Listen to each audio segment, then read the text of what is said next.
శిఖా సింగ్, సౌరవ్ విడాకుల ప్రేమ జంట. విడాకుల ప్రేమ జంట కొత్త పదం వాడాననుకుంటున్నారా? అవునండి. వీళ్ళిద్దరూ ప్రేమ జంటే. పెద్దల్ని ఒప్పించి పెళ్లి గూడా చేసుకున్నారు. కానీ విడాకుల కోసం కోర్టు మెట్లెక్కారు. పెళ్లయితే చేసుకున్నారు కానీ, పెళ్లి తర్వాత పరిణామాల్ని ఇద్దరూ గూడా ఫేస్ చేయలేకపోయారు. ఆధిపత్య ధోరణి, ఈగో, అహంకారం ఇలాంటివన్నీ ప్రతి భార్యాభర్తల మధ్య సహజమేనండి. వీళ్ళిద్దరూ అవి తీసుకోలేకపోయారు. విడాకుల కోసం కోర్టుకు వెళ్లారు.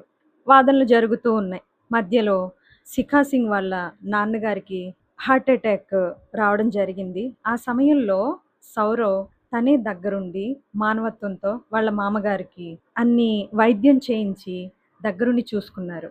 శిఖా సింగ్‌కి అర్థమైంది.